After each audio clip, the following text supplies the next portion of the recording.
2018 সালেই আওয়ামী লীগ সরকার পড়ে যেতে পারত।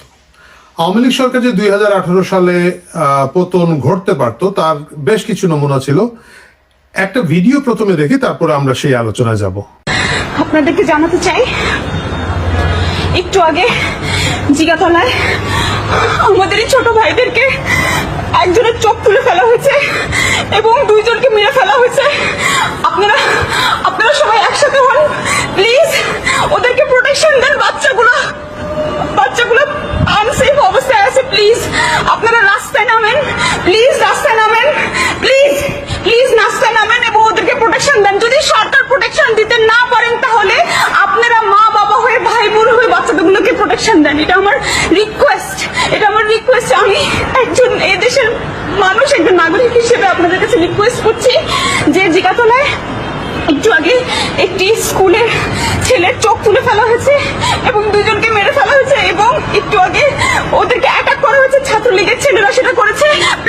প্লিজ ওদেরকে বাঁচান। জিগাতলায় আছে, তারা জিগাতলায় আছে। আপনারা এখনই নামবেন, আপনাদের বাচ্চাদেরকে নিরাপদ জায়গায় নিয়ে যাবেন। এই ভিডিওটার কথা অনেকের মনে থাকতে পারে, অনেকে আবার ভুলে থাকতে পারেন, বিশেষ করে নতুন প্রজন্মের যারা, তাদেরকে মনে করিয়ে দিচ্ছি। আমরা দেখতে পেলাম একজন তরুণী খুব আকুল ভাবে ছুটে একেবারে হাঁপাতে এসে বলছেন যে জিগাতলায় ছাত্র মারা গিয়েছে এবং একজন ছাত্রের চোখ তুলে ফেলা হয়েছে। কি নির্মম ঘটনা! এবং তিনি ঢাকা শহরের সকলকে রাস্তায় নেমে আসতে বললেন এই সাধারণ শিক্ষার্থীদেরকে রক্ষা করার জন্য। মজার বিষয়টা কি জানেন? মজার বিষয়টা হচ্ছে জিগাতলায় এরকম কোনো ঘটনাই ঘটে নাই সেদিন। আর যিনি এই অভিনয়টা করছেন হাঁপাতে এসে, মনে হচ্ছিল যেন তিনি এই আন্দোলনে ছিলেন এবং পালিয়ে এসেছেন। তিনি আসলে জিগাতলার আশেপাশেও ছিলেন না, তিনি সম্ভবত উত্তরার একটা শুটিং স্পটে ছিলেন। তিনি হচ্ছেন অভিনেত্রী নওশাবা, পেশাদার অভিনেত্রী, টাকার বিনিময়ে তার পেশা, তিনি অভিনয় করে থাকেন এবং সেদিনও এই অভিনয়টা তিনি করেছিলেন। পরবর্তীতে যদিও তিনি বলেছেন যে আমাকে যেভাবে বলা হয়েছিল, যেভাবে তথ্য দেওয়া হয়েছিল আমি সেভাবে বলেছি। তিনি কার কাছ থেকে তথ্য পেয়েছিলেন সেই কথাটা এখনো অজানা, কে তাকে বলেছিল এইভাবে অভিনয় করতে সেটাও অজানা। কিন্তু সেদিন তার এই ভিডিওটা খুব আলোড়ন তৈরি করেছিল। সে আলোড়নটা তৈরি করেছিল এমন ভাবে, আমার মনে আছে আমার একটা বন্ধু ওই সময় ফোন দিয়েছিলেন, যে লালমাটিয়া থাকে, যে কিভাবে গিয়ে ওই বাচ্চাদেরকে সাহায্য করা যায়, কি করা যেতে পারে। চোখ তুলে ফেলছে বাচ্চাদেরকে এবং ওইখানে ধানমন্ডির কর্নারে একটা বাংলাদেশ আই হসপিটাল আছে, ওইখানে নিয়ে যাওয়া যায় কিনা, ওইখানে কেউ পরিচিত আছে কিনা। সাধারণ মানুষ খুব আকুল হয়ে গিয়েছিলেন। বাস্তবতা হচ্ছে অভিযোগ করা হয়েছিল যে আওয়ামী লীগের অফিস থেকে সেখানে ছাত্রদেরকে ধরা হয়েছে, মারা হচ্ছে এবং এজ ইট ইজ দুইজন মারা গিয়েছেন, একজনের চোখ তুলে ফেলা হচ্ছে, অসংখ্য ছাত্র আহত। এই গুজবটা যেভাবে ডালপাড়া মেরেছিল তখন, যদি কোনোভাবে ওই সময় ধানমন্ডিতে একটা লাশ ফেলে দেওয়া যেত, একটা লাশ প্রমাণ করা যেত, বা একটা ছাত্রকে ধরে যদি কারো চোখের ক্ষতি করে দেওয়া যেত, অথবা ক্ষতি ছাড়াই একটা ব্যান্ডেজ বেঁধে যদি ওইখানের মধ্যে লাল রং বা রক্তর মতো মুরগির রক্ত লাগিয়ে দেওয়া যেত, তাহলে কিন্তু সেদিনের ঢাকা শহর সামাল দেওয়া মুশকিল হতো। কারণ আমার মনে আছে আমরা সকলেই খুব উদ্বিগ্ন ছিলাম, স্কুল কলেজের ছাত্ররা, নিরীহ সাধারণ ছাত্ররা নিরাপদ সড়কের মতো একটা খুবই প্রয়োজনীয় জরুরি বিষয় নিয়ে আন্দোলন করছে এবং তাদের উপরে কেন নির্যাতন হবে। বাস্তবতা হচ্ছে সেরকম কিছুই ঘটে নাই, কিন্তু জিনিসটাকে ওইভাবে প্রস্তুত করা হয়েছিল, যার ফলে পরবর্তীতে অভিনেত্রী নওশাবাকে গ্রেফতার করা হয়েছিল, আমাদের প্রিয় শহীদুল আলম ভাইকে গ্রেফতার করা হয়েছিল দ্রিকের, এবং যদিও তারা কিছুদিন পরেই খুব হাসতে খেলতে জামিন পেয়ে গিয়েছিলেন, খুব বেশি কিছু হয় নাই। কিন্তু এই রিহার্সালটা হয়েছিল সে 2018 সালের দুটো রিহার্সাল, একটা হচ্ছে নিরাপদ সড়ক আন্দোলনের মাধ্যমে চেষ্টা করা এবং আরেকটা ছিল কোটা আন্দোলনের প্রথম ফেজ, যেখানে এখনকার প্রতিমন্ত্রী ভিপি নূর ওনারা সেই আন্দোলনের নেতৃত্ব দিয়েছিলেন। সেটা আমার কাছে মনে হয় একটা ড্রেস রিহার্সাল ছিল এবং সেই রিহার্সালের পরবর্তীতে 2024 গিয়ে সেই আন্দোলনটা সফল হয় এবং শেখ হাসিনা এবং আওয়ামী লীগ সরকারের পতন নিশ্চিত করা যায়। একই ঘটনা গত 2-3 দিন ধরে দেখছি, একই লক্ষণ। আমাদের মুরগি মিলন ভাই, আমাদের শিক্ষামন্ত্রী মিলন ভাই, যার নাম ইতিমধ্যে মুরগি মিলন হয়েই যাচ্ছে, তাকে নিয়ে শুরু হয়েছে। দুটো ঘটনার মধ্যে কিন্তু একই ধরনের মিল আছে। আপনি দেখবেন যে খুবই একটা নন ইস্যুকে ইস্যু বানানোর চেষ্টা হয়, খুব ভাগ্য ভালো থাকলে একটা ইস্যু পাওয়া যায়, অথবা একটা নন ইস্যুকে ইস্যু বানানোর চেষ্টা। যেমন ধরেন এখানে মিলন সাহেব, তার দোষ আছে, তিনি একজন মন্ত্রী হিসাবে বর্তমান যুগের জন্য মিসফিট, অযোগ্য। এ বিষয়ে আমি নিজেও একাধিক ভিডিওতে বলেছি, কিন্তু তিনি একটা প্রাইভেট কনভারসেশনে একজনকে টেলিফোনে বলছেন, না এরা তো ফার্মের মুরগির মতো, আজকালকার বাচ্চাদেরকে অনেকেই আদর করে, বিশেষ করে ইংলিশ মিডিয়ামের বাচ্চাদেরকে ফার্মের মুরগি। এটা কিন্তু আপনারাও আশেপাশে শুনে থাকবেন। এই নন ইস্যুকে কিন্তু একটা বিরাট ইস্যু করে গত কয়েকদিন ধরে ঢাকা শহরে পরীক্ষার মাঝেও এবং এই বৃষ্টি ও রোদের খেলার মধ্যেও খুব জমজমাট আন্দোলন চলছে। এবং আন্দোলনগুলো আজকাল ইংরেজিতে নাম হয় মার্চ টু অমুক জায়গা, মার্চ টু তমুক জায়গা, এবং সেটা শুরু হয়ে গিয়েছে। একইভাবে আপনারা দেখবেন দুটো আন্দোলনের বা এই আন্দোলনগুলোর একটা ছক আছে, স্টেপ বাই স্টেপ আছে। এখানে এখন প্রচুর সেই স্টেপগুলো ফলো করা হচ্ছে। আমি উদাহরণ দিই। নাম্বার 1, এখানে একটা ইস্যু বা নন ইস্যুকে ইস্যু করা হবে এবং এটা করে একটা বিক্ষোভের ডাক দেওয়া হবে। নাম্বার 2, সাধারণ স্কুল কলেজের ছেলে মেয়েদেরকে নামানো হচ্ছে। কেন সাধারণ স্কুল কলেজের ছেলে মেয়েদেরকে নামানো হচ্ছে? 2018 সালে যে বাচ্চারা কোটা আন্দোলনে ছিল, যে বাচ্চারা তখন আমাদের ইয়ের মধ্যে ছিল, স্কুল কলেজের যে বাচ্চারা নিরাপদ সড়ক আন্দোলনের মধ্যে ছিল, এই বাচ্চারাই কিন্তু পরবর্তীতে বিশ্ববিদ্যালয়ে যায় এবং যখন একটা আন্দোলন তৈরি হয় তাদের যে ট্রেনিংটা এর আগে স্কুল এবং কলেজে দেওয়া হয় সেটা কাজে লাগে, যেটা 2018 সালের বাচ্চাদেরকে কাজে লাগানো যেতে পেরেছে 24 সালে। একই অবস্থা এখন আবার শুরু হয়েছে এবং এইটাও একটা রিহার্সাল চলছে। বিশ্ববিদ্যালয়ের ছাত্রছাত্রীরা এটার মধ্যে ইনভলভ হচ্ছে না। আপনারা দেখবেন একেবারে কলেজের স্বাভাবিক এইচএসসি পরীক্ষার্থীরা এখানের মধ্যে আন্দোলন করছেন, কিন্তু ইতিমধ্যে আপনারা সোশ্যাল মিডিয়ায় দেখেছেন প্রচুর স্কুলের বাচ্চাদেরকে এখানে দেখা যাচ্ছে যারা বিভিন্ন কলেজের আইডি কার্ড গলায় নিয়ে ঘোরাফেরা করছে এবং আন্দোলনের মধ্যে আছে। এটা হচ্ছে ছকের দ্বিতীয় অংশ। এবং এই আন্দোলনগুলো সাধারণত প্রচুর মেধাবী এবং নিরপেক্ষ ভাই বোনেরা ডাক দিয়ে থাকেন। এটার পিছনে কোনো সাংগঠনিক স্ট্রাকচার থাকে না, কোনো ছাত্র সংগঠন থাকে না, ছাত্রলীগ, ছাত্রদল, ছাত্র শিবির, ছাত্র ইউনিয়ন, ছাত্র ফ্রন্ট, কাউকে আপনারা পাবেন না। খুবই নিরপেক্ষ সাধারণত এই ভাইয়েরা ডিবেট ক্লাবে থাকেন, প্রেস ক্লাবে থাকেন এবং বিশ্ববিদ্যালয়ের অন্যান্য সোশ্যাল অর্গানাইজেশনে থাকেন। এটা আগের বারও ঘটেছিল, এইবারও ঘটেছে। এবার যে ঘটেছে তার একটা প্রমাণ দিচ্ছি। আপনারা দেখবেন একজন ছাত্র এই আন্দোলনের প্রথম যারা ডাক দিয়েছেন তাদের একজন, আসুন তার ফেসবুক পোস্টটা দেখে আসি। যার ফেসবুক পোস্টটা দেখলেন তিনি ঢাকা কলেজের ইসলামিক কালচারাল ক্লাব অথবা ইসলামিক কালচারাল ডিবেট ক্লাব এইরকম কোন একটা সংগঠনের ভাইয়া, এবং তিনি এই আন্দোলনটা ডাক দিয়েছেন। কিন্তু তিনি যখন আন্দোলনটা ডাক দেন তিনি সম্ভবত ফেসবুকে ভুলে গেছেন আরেকটা পোস্ট মুছতে, যেটা নিয়ে বেশ আলোচনা হচ্ছে। জি, আপনারা এই পোস্টটা দেখতে পেয়েছেন। উনি আসলে উনি অবশ্য গুপ্ত ভাইয়া না, উনি পরবর্তীতে দেখলাম ফেসবুকে স্বীকার করেছেন যে উনি ছাত্র শিবিরের সাথী পদে আছেন। সাথী বেশ একটা বড় পদ, সাথীর পরে বোধহয় সদস্য, এটাই তাদের হায়েস্ট, সেকেন্ড র্যাঙ্কের লিডার উনি। ছাত্র শিবিরে উনি আছেন, ওনারা আন্দোলন শুরু করেছেন। ওকে, সো দেখা গেল এটা হলো স্টেপ 3। তারপরের যে স্টেপটা আসে সেটা হচ্ছে প্রচুর আবেগী সোশ্যাল মিডিয়া পোস্ট আসবে। সেগুলোর মধ্যে মা হারা ছেলে, মেয়ে হারা বাপ, তারপর সন্তান হারা মা, এদের প্রচুর আবেগী থাকবে। অনেক গরিব ছেলে, তারা অনেক কষ্ট করে পড়াশোনা করছিল, তাদের কি ক্ষতি হচ্ছে, তারা আর মায়ের স্বপ্নটা ভেঙে গেল, এরকম প্রচুর ভিডিও সয়েল আপ হয়ে যায়। এটা আগেও হয়েছে কয়েক স্টেপে, এবারও দেখবেন একই ট্রেন্ড শুরু হয়ে গিয়েছে। আচ্ছা, ছাত্র দলের কয়েকটা নেতা আমাকে নিয়ে যা তা করতেছে, আমাকে ট্রোল করতেছে, আমাকে গালিগালাজ করতেছে, আমাকে থ্রেট দিতেছে, স্লাট শেমিং করতেছে, আমাকে সাইবার বুলিং এর এমন পর্যায়ে নিয়ে চলে গেছে যে আমার এই ভিডিওটা বানাতে বাধ্য হয়েছে। আমি হচ্ছে ফ্রাস্ট্রেশনে আমি এই ভিডিওটা পোস্ট করতেছি। যদি এরপর আমার সাথে কিছু হয় বা আমার ফ্যামিলির সাথে কিছু হয়, এটা টোটাল দায়ী হচ্ছে বিএনপির ছাত্র দল। আমি হচ্ছে 2 দিন আগে একটা পোস্ট করছি, যে পোস্টটাতে আমি আমার ফ্রাস্ট্রেশন শেয়ার করছি যে এই ওয়েদারে কেমনে যাবো, অনেক খারাপ অবস্থা ছিল, আমি গাড়ি পাইনি, আমি হেঁটে হেঁটে দৌড়াই গেছি, আমি পাপ হচ্ছে আমার হাঁটু পর্যন্ত পানি ছিল, আমি ভিডিও সব দিয়ে দিব, এগুলো আমি ফ্রাস্ট্রেশন শেয়ার করছি। আমার বলা উচিত হয় নাই, আই এগ্রি, বাট এছাড়া আমি একটা খারাপ পারচেজ করি না, আমি জাস্ট আমার ফ্রাস্ট্রেশন উঠাইছি।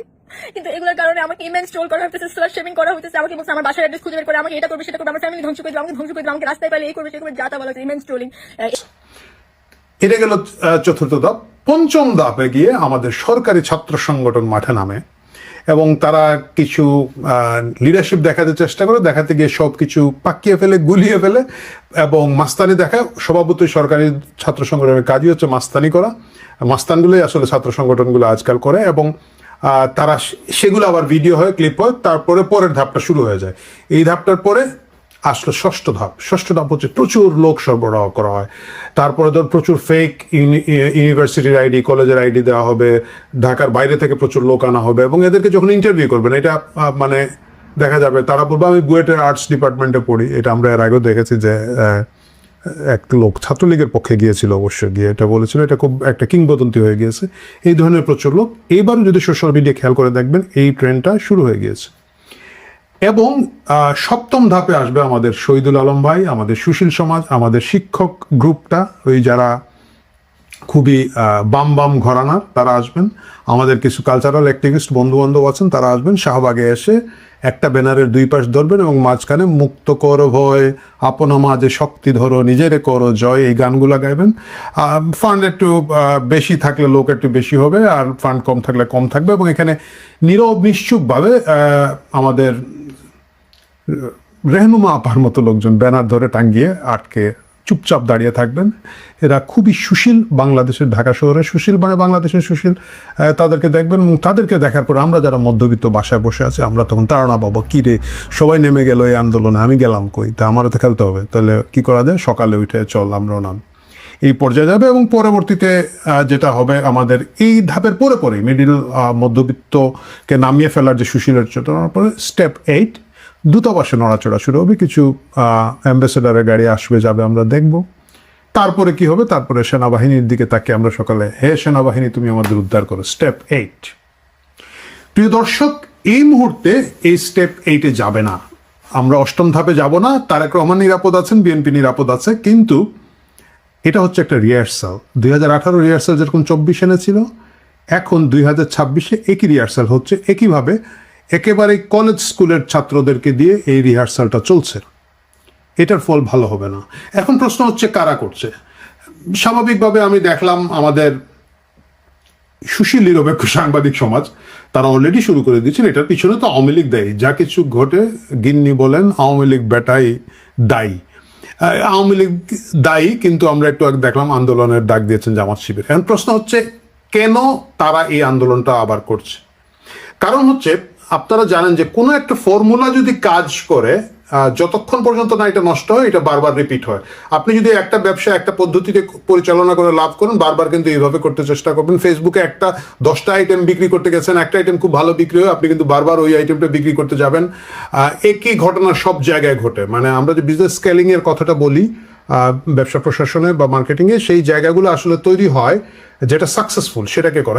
ইভেন আপনারা যারা ইউটিউব দেখেন, আপনি দেখবেন যে টপিকটা খুব ভালো চলে বারবার এইটাতে কন্টেন্ট হয়। আমার সহ কন্টেন্ট ক্রিয়েটর যারা আছেন, আমার কলিগ ইউটিউবে, আপনারা দেখবেন গত 5-7 দিন ধরে ডেইলি একটা করে শেখ হাসিনা ফিরছে বলছে। কারণ শেখ হাসিনা ফিরছে, এটাই এখন বাংলাদেশের সবচেয়ে বড় ফোকাস।